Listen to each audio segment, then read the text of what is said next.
So Quinton Byfield, a very highly taught prospect and expected to go very high in the 2020 NHL draft.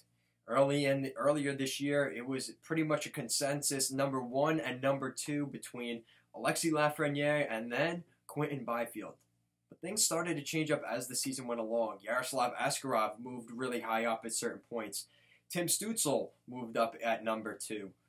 So where does Quinton Byfield sit at this point? Is he one of those guys that kind of slides off and becomes, a later first-round pick? We'll be taking a look at that in this video. If you like what we're doing here at Goal Line Hockey, want to see the latest news around the NHL and more videos like this, make sure to give this video a thumbs up and a subscribe down below. And let's take a look at Quinton Byfield going into the 2020 NHL Draft. So a couple of months ago, or seems like months ago, but a couple of weeks ago, I made a video as a quick plug here looking at the entire first round of the 2020 NHL Draft mock draft based off of teams' needs, where players sit, and kind of doing that. So if you want to check that out, make sure to check that out. It's pretty solid. A couple of the teams are a little bit interesting to see what they ended up picking in my mock draft. And a lot of people were commenting on how I had Quinton Byfield falling down in the draft lottery. Now I'm going to talk about why in this video and why I think certain teams are more because sometimes I have these weird things. Now a couple of years ago it was Nolan Patrick, and I just had a really strong feeling that Nolan Patrick would be a Philadelphia Flyer. Now all year was talked about he was going to be the consensus first overall pick, until Nico Hischier came down the road and kind of stole the spotlight from him. Nolan Patrick became the second overall pick. And where did he end up? The Philadelphia Flyers. I'm having that same, this weird feeling right now about Quinton Byfield. And it has something to do with the jersey I'm wearing right now. So we're going to be taking a look at that in this video. I had Quinton Byfield falling in the draft a couple of spots because I had the Ottawa Senators selecting Tim Stützle, and I had them selecting, Lucas Raymond or Jamie Drysdale. I had them selecting, players based off a position, and people didn't agree with me on that, and I get that.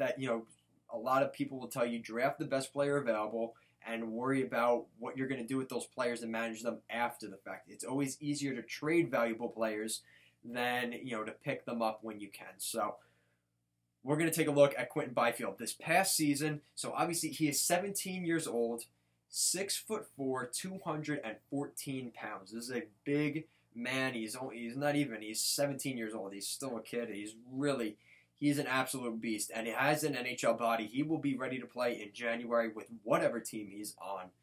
And looking at the rankings that we saw for Quinton Byfield, he was ranked number 2 by most rankings. Most people still have him at number 2, but there were a couple. There was one who had him at number 3 and another that had him at number 4. Now, that's not number 5 or number 6 like I was saying, but I think, everybody being sold that he will absolutely, no doubt, be number 2 behind Alexis Lafreniere. There's just so many factors that we still don't know about. Are we talking about the Ottawa Senators? Having that second or third overall pick, I absolutely could see that. If we're talking about maybe the Detroit Red Wings, who weren't totally sold on Alexis Lafreniere, but there was talk that maybe they would pick Tim Stützle over Lafreniere if they had the first overall pick, because Steve Yzerman has talked glowingly about a guy like Tim Stützle all season. Or if that becomes the second overall pick, there you go. You have Lafreniere, Stützle, and they're not Quinton Byfield, right? So now he goes down to 3. Well, now Ottawa maybe wants Jamie Drysdale. So now Quinton Byfield goes down to number 4. Maybe someone likes a guy like Marco Rose or Anton Lundell. He's 5 or 6. Very easily, that's how this kind of goes. These players are so close in talent and skill, especially in this year in the top 10. You really can't go wrong with any of these top 10 players. But, looking at the stats here, he's from Newmarket, Ontario. In 2018-2019, he put up 29 goals, 32 assists in 61 games played in 64 games with the Sudbury Wolves. In 2018, he was a first overall pick in the OHL to the Sudbury Wolves. 2019-2020, 32 goals, 50 assists, 82 points in only 45 games played this season. Obviously, with the shutdown of the season with the pandemic, that had a factor on his points, but he's still 82 points for Quinton Byfield. There's no doubt that he can put up points, and a lot of that probably has to do with his size factor. He has a huge advantage over a lot of his counterparts. He's able to win puck battles a lot easier, maybe win faceoffs easier.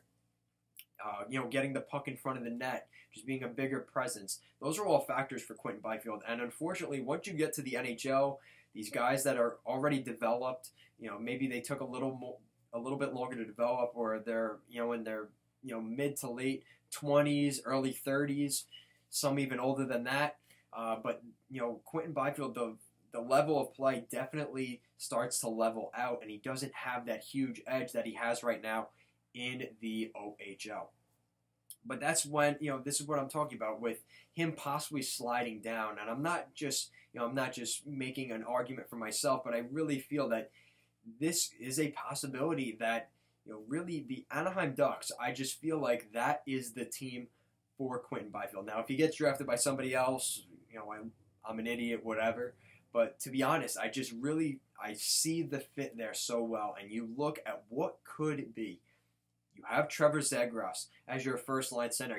I'm probably going to make a video talking about him over the next month or two because he looks so solid in his first season up in Boston this past year in BU. He looked very solid with the Boston Terriers. We'll be talking about him very likely. And you've got Quinton Byfield as that second-line center, or he could be that top center somewhere. So Quinton Byfield, I just think, is a unbelievable option for the Anaheim Ducks. And if he does get picked by the Ottawa Senators or the Detroit Red Wings, I wouldn't be shocked either. But it's just interesting to see the possibility that, he goes from number 2 possibly to number 5, number 6 in the draft. We saw that happen with Jesse Puljujarvi. He moved down. He was a consensus 3rd overall pick. In most drafts, he could have been 1st overall if Laine or Matthews weren't ahead of him. He ended up going number 4 to the Edmonton Oilers, and look at Jesse Puljujarvi now. Now, I'm not saying that Quinton Byfield is a bust by any means, but I'm talking about more the positioning of where guys get drafted. He is a center, so he probably has that to his advantage over a Jamie Drysdale or a Yaroslav Askarov. But Tim Stützle, he's another center. Marco Rossi, Anton Lundell, they're all pretty solid centers, and I believe Quinton Byfield would be ahead of them, and I think that's why people feel he will go in that top 3.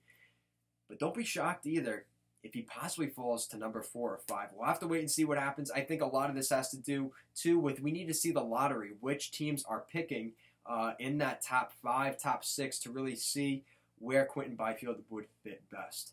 So that's it for this video. If you like what we're doing here at Goal Line Hockey, want to see the latest news around the NHL, make sure to give this video a thumbs up and a subscribe down below. Thank you so much for watching, and have a great day.